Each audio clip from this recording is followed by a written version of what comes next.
رب اشرح لي صدري ويسر لي أمري واحلل عقدة من لساني يفقهوا قولي ربنا زدنا علما. அஸ்ஸலாமு அலைக்கும் வரஹ்மத்துல்லாஹி வபரகாத்துஹு. வெல்கம் டு கீடு ஜன்னாயம். தஸ்னீம் எல்லாரும் எப்படி இருக்கீங்க? நல்லா இருக்கீங்களா? அல்ஹம்துலில்லாஹ். வீடியோக்குள்ளே போகிறதுக்கு முன்னாடி நான் லாஸ்ட் வீடியோவில் கேட்ட கொஷினுக்கு ஆன்சர் என்னன்னு பார்க்கலாம். நான் என்ன கொஷின் கேட்டேன்? நயவஞ்சகர்களின் தலைவன் அப்துல்லாஹ் பின் உபைக்கு ஜனாசா தொழுகை தொழுதவர் யார்? இதுக்கான ஆன்சர் முஹம்மது நபி ஸல்லல்லாஹு அலைஹி வஸல்லம் அவர்கள். நமக்கு எது நல்லது எது கெட்டது என்பதை நம்மை படைத்த ரப்புக்கு தெரியும். நாம் 5 வேளை தொழுகிறோம். அல்லாஹ் கட்டளையிட்ட அனைத்து விஷயங்களையும் சரியாக செய்கிறோம். அப்படி இருக்கும்போது நாம் கேட்காமலேயே அல்லாஹ் நமக்கு எல்லா நல்லதையும் தரலாமே என நினைத்து நாம் துஆ கேட்காமல் விட்டால் நாம் நினைத்த வாழ்க்கையை இந்த உலகத்தில் வாழ முடியாது. நாம் செய்த அமல்களுக்கு கூலி உண்டு. இருந்தாலும் நமக்கு ஏதாவது தேவை என்றால் நாம் கேட்டால்தான் அவன் தருவான். தன் அடியான் தன்னிடம் உதவி கேட்க வேண்டும் என அவன் மிகவும் விரும்புகின்றான். அப்படி தன்னிடம் கையேந்தி வரும் அடியார்களை வெறும் கையுடன் அனுப்ப அவன் வெட்கப்படுவதாக நபி ஸல்லல்லாஹு அலைஹி வஸல்லம் அவர்கள் கூறியுள்ளார்கள். நாம் கேட்கும் துஆக்கள் ஒருபோதும் வீணாகாது. அப்படி நாம் தொடர்ந்து துஆ செய்தும் நாம் கேட்டது கிடைக்காமல் தள்ளி போகிறது என்றால் நாம் கேட்பதில் ஏதாவது தவறு உள்ளது என அர்த்தம். துஆவிற்கு என சில ஒழுங்குமுறைகள் உண்டு. அல்லாஹ்வை புகழ்ந்து நபி ஸல்லல்லாஹு அலைஹி வஸல்லம் அவர்கள் மீது ஸலவாத் சொல்லி துஆ கேட்டால் நிச்சயம் நாம் கேட்டது கிடைக்கும். அல் குர்ஆன் மற்றும் ஹதீஸ்களில் சிறப்பான துஆக்கள் நிறைய இருக்குது. அதை ஓதி அல்லாஹ்விடம் துஆ செய்ய வேண்டும்.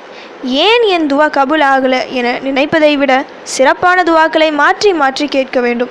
ஏதாவது ஒரு துஆ உங்களுக்கு கை கொடுக்கும். இன்றைக்கி நான் குர்ஆனில் உள்ள ஒரு சூறாவை சொல்ல போகிறேன். சின்ன சூறா, எல்லாருக்கும் மனப்பாடமாக தெரிஞ்ச சூறா தான். இதை ஓதி துஆ செய்யும்போது நிச்சயம் நீங்கள் ஏமாற்றம் அடைய மாட்டீங்க. 100 முறை ஓதி 100 தேவைகள் கேட்டாலும் எப்போ ஓதினாலும் உங்களுக்கு பதில் கிடைக்கும். அந்த சூரா அல் குர்ஆனின் முதல் அத்தியாயம் சூரா ஃபாத்திஹா. அல்லாஹ்வின் அர்ஷின் கீழிலிருந்து கொடுக்கப்பட்ட வசனங்கள் இவை. இதுவரை எந்த நபிமார்களுக்கும் இப்படிப்பட்ட வசனங்களை அல்லாஹ் தந்ததில்லை.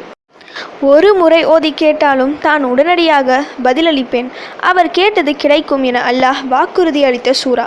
தொழுகை என்பது கட்டாய கடமை.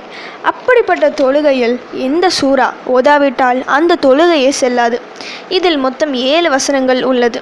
இந்த சூறாவை 7 முறை ஓதி துஆ செய்தால் நீங்கள் என்ன கேட்டாலும் கிடைக்கும். 7 முறை ஓதி உடலில் தடவி கொண்டால் எப்படிப்பட்ட நோயும் தீரும். இத்தனை முறை தான் ஓதுறோம் என நபி ஸல்லல்லாஹு அலைஹி வஸல்லம் அவர்கள் கூறவில்லை. சில உலமாக்களின் கருத்தின்படி 7 முறை ஓதினால் நிறைய பலன் உறுதி. இந்த எண்ணிக்கையில் ஓதி பலன் அடைந்துள்ளனர். அதனால் வாழ்க்கையில் என்ன சோதனை வந்தாலும் கவலை வந்தாலும் இந்த சூறாவை ஓதி உதவி கேளுங்க. உடனடியாக தீர்வு கிடைக்கும்.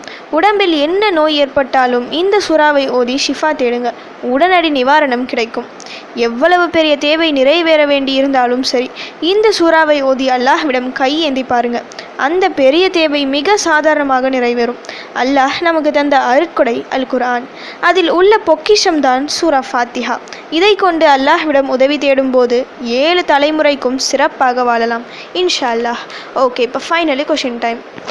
நரகவாசிகளின் உடலின் தோள்கள் கருகிவிடும் போதெல்லாம் அல்லாஹ் என்ன செய்வான்? இதுதான் இன்னைக்கான கொஷின். இதுக்கு உங்களுக்கு ஆன்சர் தெரிஞ்சால் ப்ளீஸ் கமெண்ட் பண்ணுங்கள். அப்படி இல்லைனா ப்ளீஸ் வெயிட் பண்ணுங்கள், நான் நெக்ஸ்ட் வீடியோ போஸ்ட் பண்ணுற வரைக்கும். சுபஹான ரப்பிக் ரப்பில் இஸ்ஸத்தி அம்மா யசிஃபூன் வஸ்ஸலாமு அலல் முர்சலீன் வல்ஹம்துலில்லாஹி ரப்பில் ஆலமீன்.